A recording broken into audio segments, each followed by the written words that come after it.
Convido para compor a mesa o professor Ricardo de Souza Moretti, engenheiro civil, mestre em engenharia de solos e doutor em engenharia de construção civil e urbana pela Escola Politécnica da Universidade de São Paulo. Atualmente é professor titular da Universidade Federal do ABC, com atuação principal nos cursos de engenharia ambiental e urbana e no programa de pós-graduação em planejamento e gestão do território.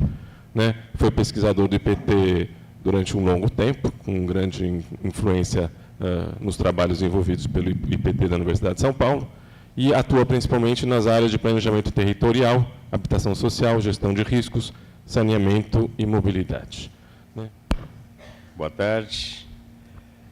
É uma satisfação estar aqui com vocês, uma alegria. Eu tenho um carinho muito grande pelo UFSCar, mesmo porque tive uma atuação aqui já há bastante tempo atrás, que deixou, assim, para mim, marcas muito fortes. Na sequência da fala da Sandra, você me ajuda, Caio, a colocar a apresentação aqui?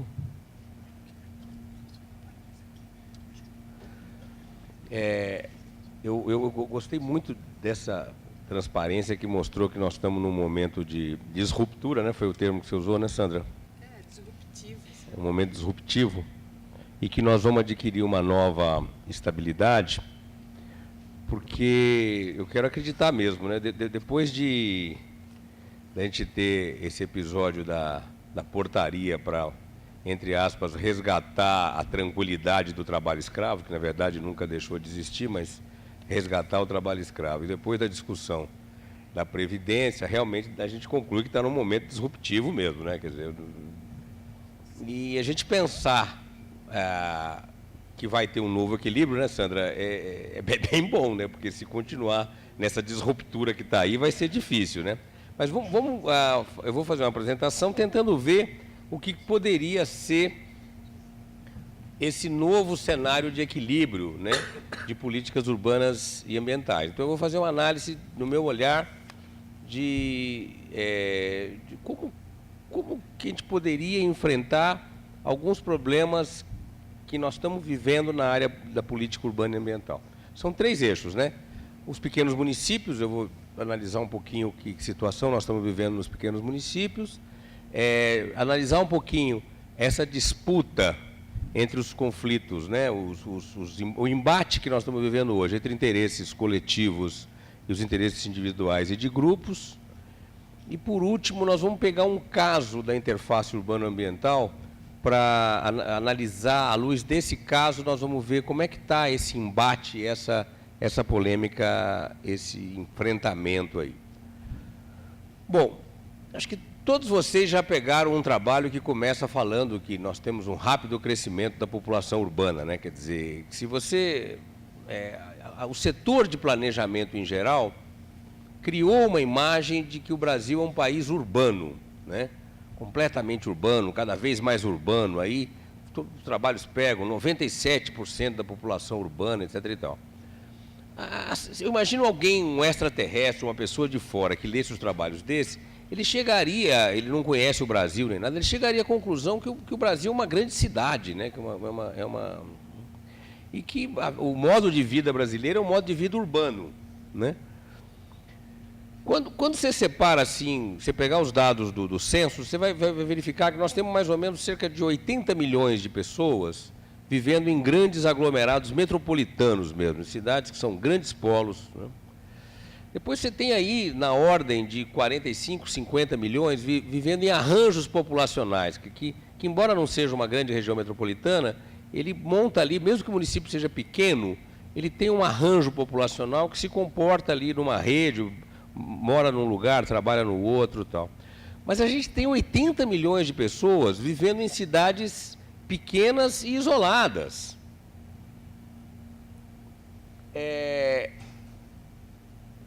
Quer dizer, nós temos uma população muito grande que vive em cidades, mas que mesmo vivendo na cidade, ele tem um estilo de vida completamente rural.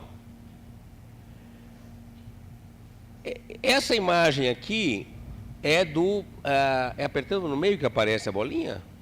Ou é atrás? É atrás, né?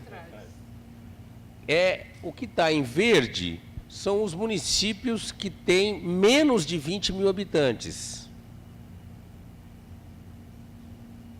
E esse mapa, ele tem um cacuete que é o tamanho dos municípios da Amazônia, porque você chegaria à conclusão que aqui nós temos uma grande área urbanizada, né? Não é de baixíssima densidade populacional. A única coisa é que a hora que eu pego um município como esse aqui, que é Altamira, ele é maior do que a Inglaterra. Então, se ele tem 30 mil habitantes, mas ele tem uma densidade populacional, é roça pura. Certo?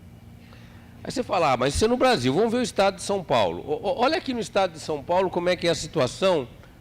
O laranja são os municípios com menos de 20 mil habitantes. Então, eu acho que a área de planejamento, ela se fundou e atua e olha fortemente para os municípios médios e grandes. E ela não tem se dedicado com a atenção que devia, na minha opinião, para os municípios pequenos, né? Logo que a Sandra entrou na universidade, nós combinamos uma hora, né, Sandra? Nós estamos em dívida ainda, que era de fazer um evento de discussão de planejamento de pequenos municípios. Você tem o contexto geral, quer dizer, nós temos várias experiências internacionais que são na busca de valorização da vida nos pequenos municípios e estímulos gerais para que as pessoas não precisem sair dos pequenos municípios para ir para os grandes.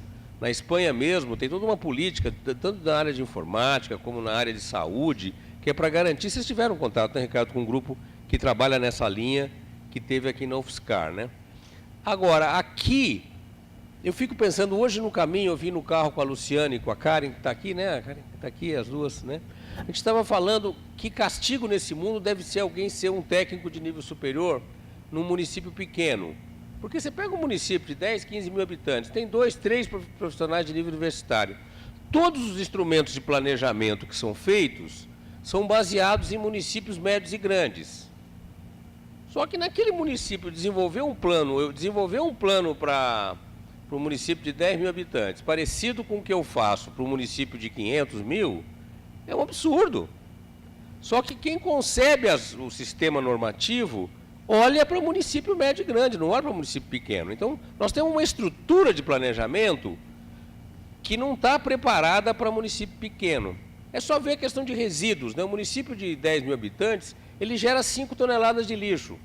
Por que eu tenho um problema sério de resíduos nos pequenos municípios? Porque eu não consigo operar um aterro sanitário com 5 toneladas por dia, não dá nem um caminhão de lixo.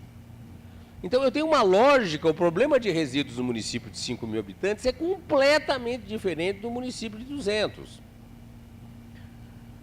Depois, tem um problema sério que é indicadores. Vira e mexe, eu olho os mapas, né, aparece assim aquela região de miséria, né, para o saneamento. Você olha lá na Amazônia, isso aqui é uma região catastrófica de saneamento, porque não tem rede de coleta de esgoto. Só que nós estamos no interior da Amazônia, o cara não precisa de rede de coleta de esgoto, o indicador não é esse, o indicador de saneamento ali é outro, né? Aí os caras pegam, PIB per capita, nós fizemos uma viagem há pouco tempo atrás com um professor aqui da UFSCar, fomos para o interiorzão lá da área que teve a maior seca dos últimos 100 anos, o mapa que a Sandra mostrou. Nós fomos preparados para ver uma desgraça, né? E quando vê, está tudo equilibrado, ficamos 14 dias viajando, veio uma pessoa uma vez pedir esmola. Sabe aquela coisa? Você fala, gente, onde que eu estou? Estou no interior da Suécia, né? No maior semiárido. Agora, por quê? Porque teve um programa de cisterna, tem um programa, o salário mínimo elevou de $50 para $300, tem o Bolsa Família, o cara tem uma estrutura de minifúndio, e que renda que ele tem? Nenhuma, é tudo escambo. Então, os indicadores que a gente está olhando para o Brasil mais profundo, estão literalmente furados. A gente não sabe ler a realidade do Brasil profundo. A gente usa os mesmos indicadores de metrópole para ler o Brasil. Nós não temos ainda acumulado uma discussão sobre o planejamento do território não urbanizado. Não vou nem chamar de rural, né? A Sandra, uma certa ocasião, me contou que foi a experiência da discussão do plano para a área rural aqui, já que o Estatuto da Cidade fala do planejamento de área rural, das lutas, dos embates, né? Mas a gente não tem, a verdade é que a gente não tem conhecimento acumulado sobre o que pode e o que não pode fazer em termos de planejamento de área rural. E por último, esse eu quero falar com mais detalhe, nós temos um problema sério, que é uma baixíssima presença do governo estadual na intermediação das políticas públicas ambientais e urbanas. E por que isso é importante, eu vou explicar agora. Bom, de uma forma ou de outra, a Constituição Federal transferiu uma autonomia muito maior para os municípios, certo? Transferiu a autonomia. O Brasil é o único país do mundo que tem um federalismo com 3 esferas de governo que tem autonomia, né? Todos os outros são com 2 esferas que têm autonomia. Nós somos o único Estado federalista do mundo que tem 3 esferas de tomada de decisão autônomas, né? O fato de ser único traz uma série de consequências, né? Agora, objetivamente, a gente transferiu várias responsabilidades para o município, mas a expectativa, em 88, era que haveria uma gradativa transferência de recursos. Só que isso não aconteceu. Quando você olha aqui como é que está, nessa publicação da Frente Nacional dos Prefeitos, que eu recomendo muitíssimo, que chama Multicidades, em 2015, que foi o último dado que eles publicaram, essa publicação de 2017, o governo federal tem 55% dos recursos, os estados 25% e os municípios 20%. E o que me preocupa? O governo do estado, aqui no estado de São Paulo, desmontou as estruturas que ele tinha para fazer política com os municípios. Fechou o Centro de Estudos e Pesquisas da Administração Municipal, por exemplo, que era a Fundação Faria Lima. Esvaziou a Secretaria de Negócios Metropolitanos. Agora, eu tenho feito uma brincadeira com os meus alunos e queria repetir rapidamente aqui. Vamos supor que nós fôssemos aqui uma equipe do governo federal e que o nosso chefe, que é o Tomás, né, pediu que a gente entrasse em contato por telefone com os municípios, porque é um assunto delicado que precisa ser tratado pessoalmente, pode ser por telefone, não precisa visitar os municípios. E a gente então tivesse a missão, nós aqui, Sandra, eu e vocês todos, a missão de ligar para cada um dos municípios. E vamos supor que a gente tenha muita sorte e consiga falar, em 10 minutos a gente consiga ligar, achar a pessoa e conversar. Otimismo não mata ninguém, né, Sandra? Então a gente faria 6 ligações por hora. Vocês já fizeram a conta de uma equipe desse tamanho aqui, quanto tempo que demoraria para ligar para os municípios todos do Brasil? Fazer a conta rápida. São 6 por hora, vamos supor que fossem 6 mil municípios, são 1000 horas. Se aqui tivesse 100 pessoas, certo? Daria, basicamente, se forem 100 pessoas e são 1000 horas, são 10 horas. A gente vai gastar 1 dia e meio ligando para todos os municípios, se tiver uma equipe de 100 pessoas. Agora, quem trabalha no Ministério das Cidades, por exemplo, qual diretoria do Ministério das Cidades tem uma equipe de 100 pessoas? Quer dizer, eu não tenho como tocar nenhuma política centralizada no governo federal, atuando nos municípios, sem que haja uma organização regional, seja ela estadual, seja um consórcio. Eu não tenho como gerir, a partir de Brasília, uma política atingindo 5.570 municípios. Então, nós temos uma situação gravíssima, que é a ausência do Estado como instrumento organizador das políticas urbanas e ambientais. E é uma ausência que está se fazendo maior nos últimos anos. No carro, a Luciana e a Karen falaram que o mesmo processo de esvaziamento da participação do Estado está acontecendo no Rio Grande do Sul também. É isso mesmo, né, Luciana? Bom, por sorte, o mecanismo do Fundo de Participação dos Municípios ajuda, ele tem uma política redistributiva, então os municípios bem pequenos têm por conta dessa política redistributiva, eles têm uma receita per capita até que maiorzinha, mas olha o baque. Essa política, ela é meio engasga, né? Então até 10 mil habitantes é 3 mil per capita, a renda média, quando vai para 10 a 20, vai para 2.300. De 3 para 2.300, gente, é uma queda brava, né? Depois fica nos 2.300, ela só vai começar a subir de novo a partir de 200 mil habitantes. Tá? Então, tirando os municípios muito pequenos, que essa política redistributiva do fundo de participação ajuda um pouco, nos outros casos nós temos uma renda per capita nos municípios pequenos que é muito problemática tocar a política. Só de resíduos, política de resíduos, estima-se que per capita você gasta aí na faixa de uns R$250 por ano. Quer dizer, então é complicado tocar uma política municipal com um recurso tão centrado no governo federal. E o município pequeno, como é que ele faz para capturar recurso? Eu tenho que fazer plano de resíduo, eu tenho que fazer plano local de habitação, eu tenho que fazer o plano de não sei o que lá, eu tenho que preencher tabela que pediram, não sei o que lá, o SNIS que me mandou tabela, o Munic que me mandou consulta. Eu não queria ser técnico de município pequeno, porque o cara tem que se virar em 5. Né? Então, como é que eu vou fazer projeto para capturar recursos do governo federal se eu não tenho equipe? Então, nós temos uma situação de município pequeno que me preocupa demais. Se em algum momento o Ricardo, o Sandra, o Bernardo não está aqui, quiserem se juntar, né, o Tomás, para a gente fazer um evento específico sobre planejamento de municípios pequenos, eu acho que teriam parceiros, né, Sandra? Eu acho que seria bem importante.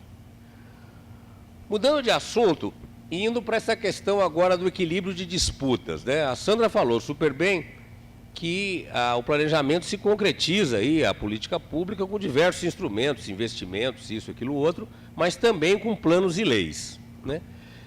Se a gente pensar o que é o plano, o que é uma lei, ele é, de uma forma ou de outra, um equilíbrio entre os interesses coletivos e o que são os interesses individuais e de grupos. Quem foi aqui? Eu acho que foi a Luciana que falou que não culpabilizava nenhum dos agentes promotores do espaço. Foi a Luciana, não foi, Tomás? Foi. Realmente, se você quiser, eu vou construir. Eu quero alguém me dizendo o que eu vou construir? Eu não, eu quero construir o que me der na veneta.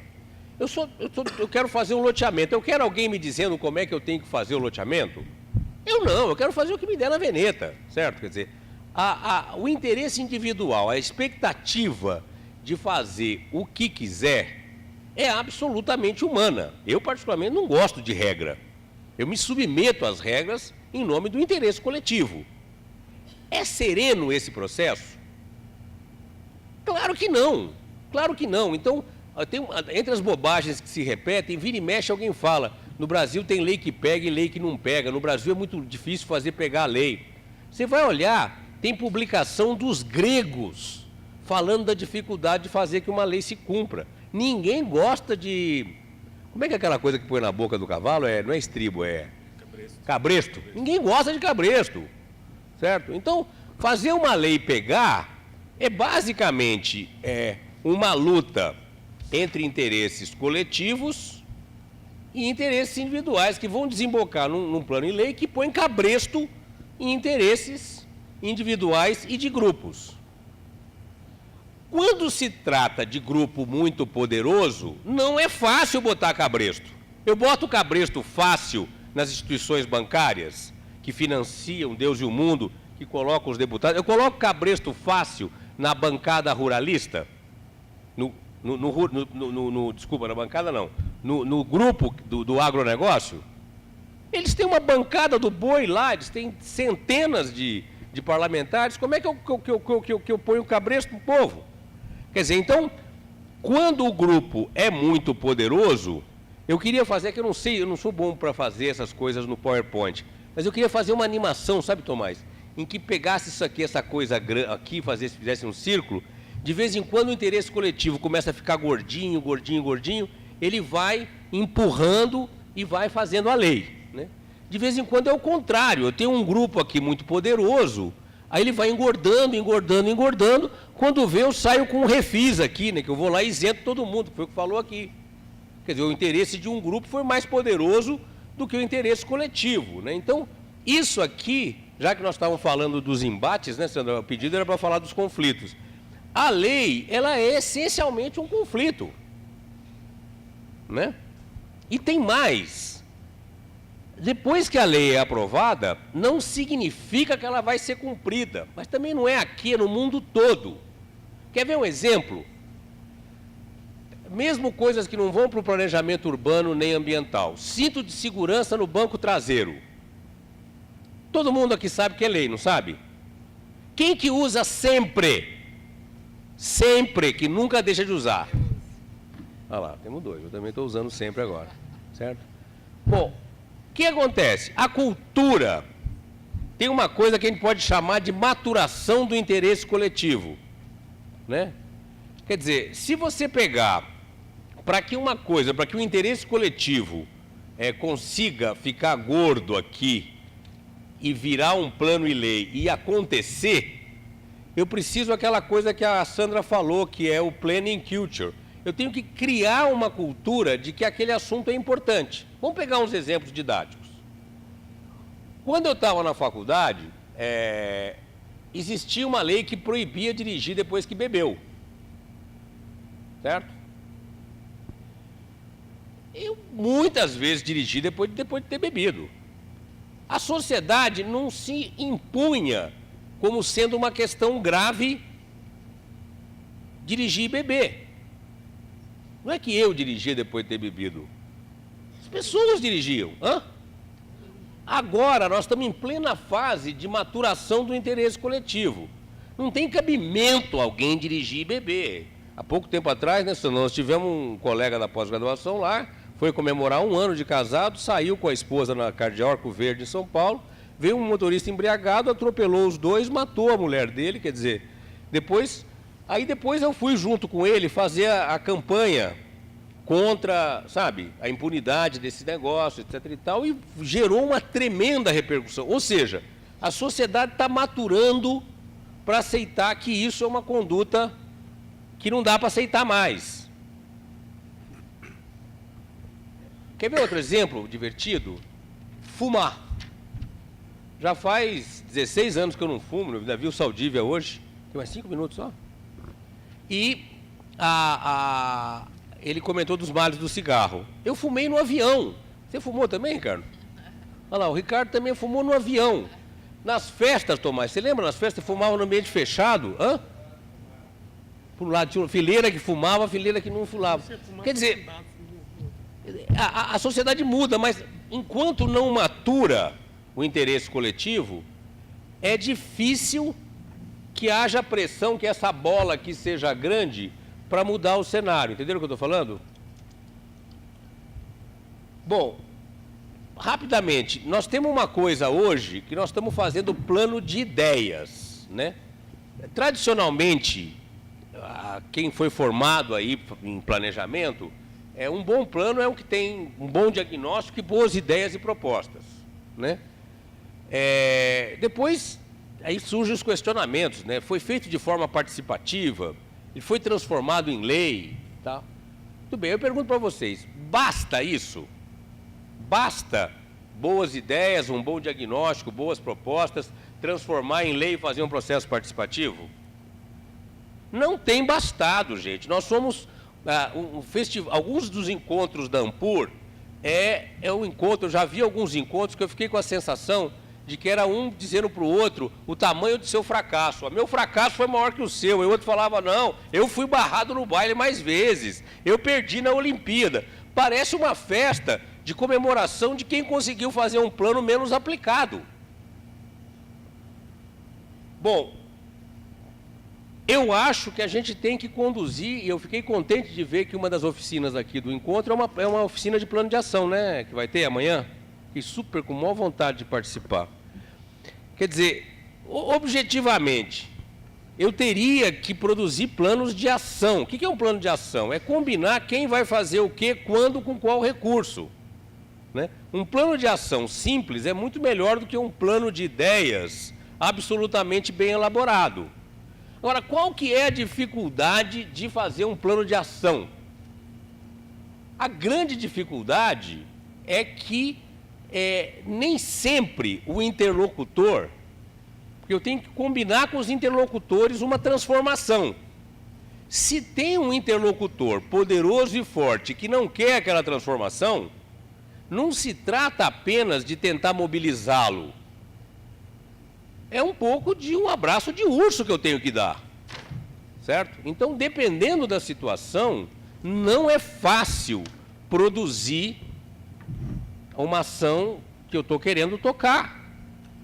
Mesmo que seja, que eu consiga com um convencimento, com uma boca doce tremenda, é demorado. Um plano de ação é caro, porque eu tenho que conversar com todo mundo que vai combinar, vamos dizer, o jogo que nós vamos tocar. Aí, há pouco tempo atrás, eu vi o governo do Estado anunciando que tinha conseguido uma estratégia muito esperta, que ia conseguir reduzir os custos dos planos de saneamento feitos no Estado de São Paulo para cerca de R$30 mil por unidade, para cada plano. Agora, plano a R$30, plano de saneamento municipal a custo médio de R$30 mil. Tem como fazer um plano sério com R$30 mil durante o trabalho de um ano com uma equipe? Como é que paga um plano com R$30 mil? Depois, essa mesma pessoa que contou que tinha conseguido reduzir os custos dos planos, ele veio se lamentar que os planos não estavam servindo para nada. Comprei baratinho, pena que não serve para nada. Bom, Tomás, posso roubar um pouquinho de tempo, só para fechar o assunto aqui?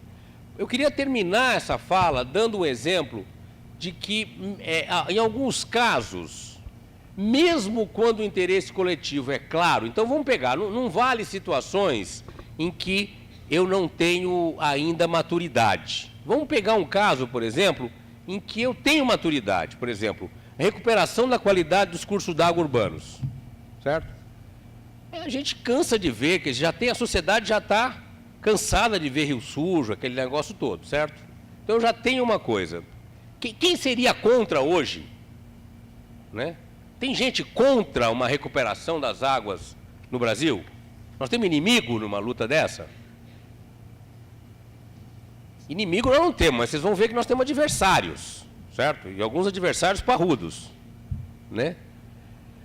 Bom, vamos pegar rapidamente como é que é o caso, né? Como é que é a estrutura de saneamento no Brasil? O município tem a titularidade, ele faz o planejamento. Ele contrata uma empresa, que pode ser uma empresa privada, pode ser uma empresa pública, ou ele mesmo monta uma autarquia e toca o serviço.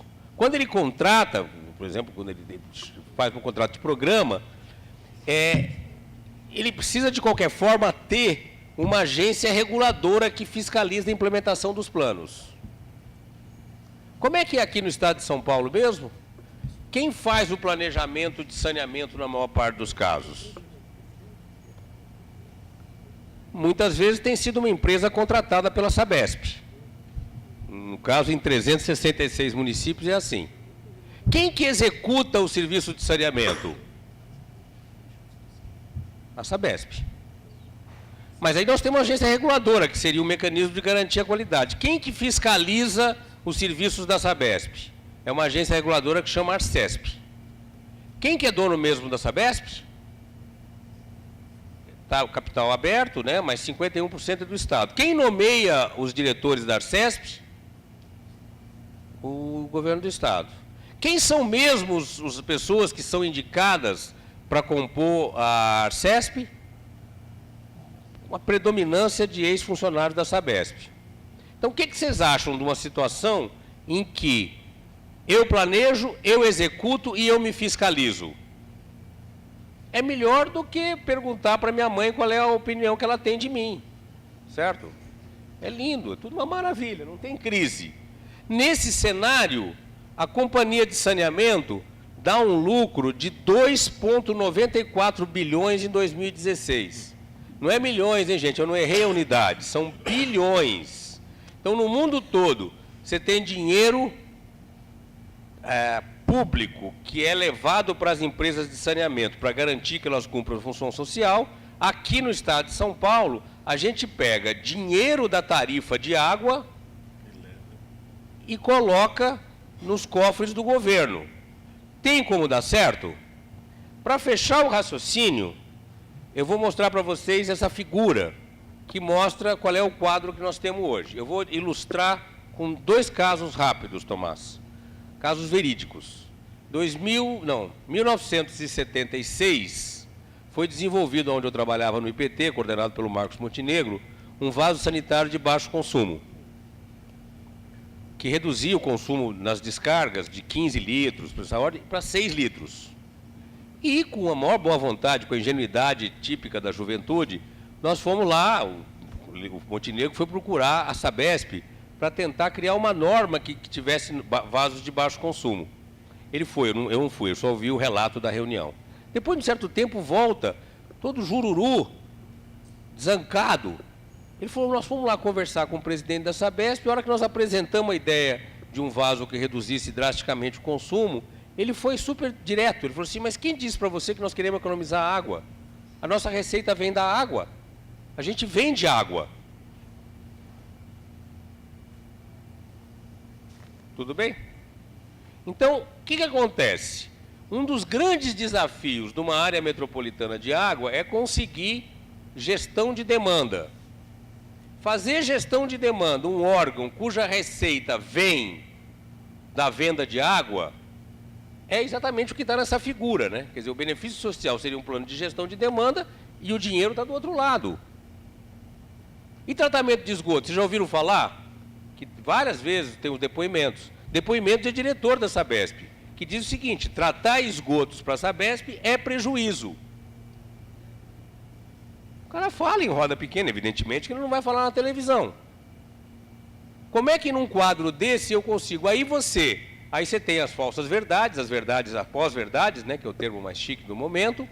Você controla a mídia, você faz propaganda, você divulga um número falacioso, você diz que você trata 70% dos esgotos em São Paulo, você trata 25% e diz que trata 70%. Depois, se vocês quiserem, num momento com mais detalhe, eu explico como é que você tapeia os números, né? Como engenheiro, eu sou craque para tapear com o número, né? Se vocês quiserem, eu mostro direitinho para vocês como é que é. Crio uma verdade que eu estou tratando. Como que está tratando? Alguém conhece em São Paulo algum córrego limpo? E aí, esse está o cenário, que está todo mundo a favor, mas né? Tem uma política tarifária que desestimula o tratamento.